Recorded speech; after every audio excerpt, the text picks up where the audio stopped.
Chapter 1 Mulligan's, 10:58 p.m. Detective Rick Zengo stared at the coffee in front of him. He usually kept himself sharp with a warm mug of hot chocolate, but these long shifts that the new crew in City Hall had him working were taking it out of him. He needed the caffeine just to stay awake, and besides, he was no longer a rookie on the Platypus Police Squad, no longer living with his parents in the home where he grew up. It was about time he started drinking something that didn't include marshmallows. He grabbed 5 sugar packets, ripped them open, and poured the contents into his mug. His partner, Detective Corey OMalley, looked up from his phone. "Jeepers, kid, you might as well throw some candy bars in there while you're at it." OMalley tapped his coffee mug. "I take mine black, not a drop of milk, not a grain of sugar. Puts fur on your chest." Zengo poured cream into his mug until it was full to the brim. "We can't all be as tough as you, old-timer." Zengo took an uncertain sip of the concoction. It wasn't hot chocolate, but it wasn't so bad either. He and his partner were sharing a booth with Special Investigator Joe Cooper, who was scanning the newspaper headlines. "What's the latest in that old rag?" asked OMalley. Cooper folded the paper and slapped it on the table. "Unemployment rates have plummeted. Littering is at an all-time low. The Sharks have won 11 straight." She shrugged her shoulders. "By all accounts, the Pandini era is the best the city has ever seen." "Excuse me, darlings," interrupted Brenda, their server. She balanced the plates of the cops' late-night orders on her trunk.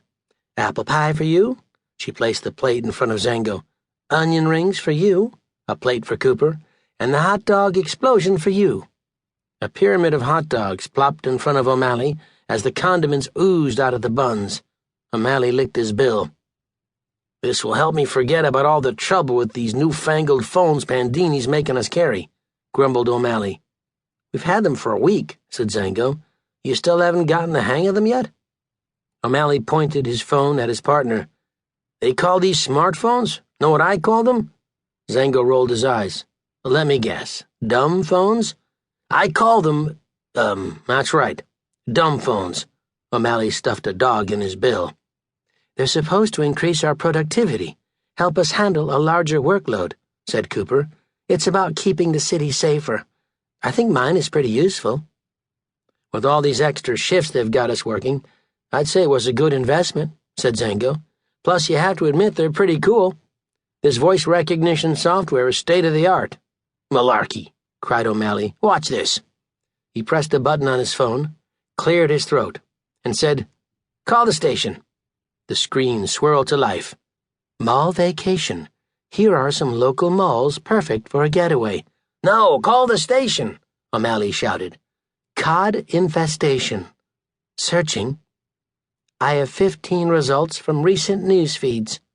OMalley slammed the phone down on the table. "See, it's a dumb phone, totally dumb." "You're mumbling," said Zengo. "Here, give it to me." "You just need to speak clearly." Zengo pressed the button and calmly said, "Call the station." Once again, the computer voice sprang to life. "Calling Platypus Police Squad headquarters." Zengo ended the call before it could go through. OMalley reached into his breast pocket and pulled out his trusty old flip phone. "If I want to make a phone call, I'll use this, an actual phone. It only has one app, and it's amazing. Know what it does? It makes phone calls." "I think my grandma had one of those when I was a kid," said Zengo. "Did you recently upgrade from 2 tin cans and a string?" asked Cooper. The flip phone rang. OMalley looked sideways at his colleagues and answered the call. "Hi, sweetheart, is everything okay?" OMalley's face dropped. "A what? Where are you?" Zengo's eyes met Cooper's, wondering. "What were you doing down by the docks at night?" OMalley's nostrils flared. He put his webbed hand over his face. "No, never mind. Stay put. I'm coming to pick you up." OMalley sprang up, knocking the hot dogs off his plate. Zengo glanced at Cooper, who looked as worried as he did. It wasn't like OMalley to get up from a full plate. "It's Vanessa," OMalley explained. "She and her boyfriend said the docks have been destroyed by a...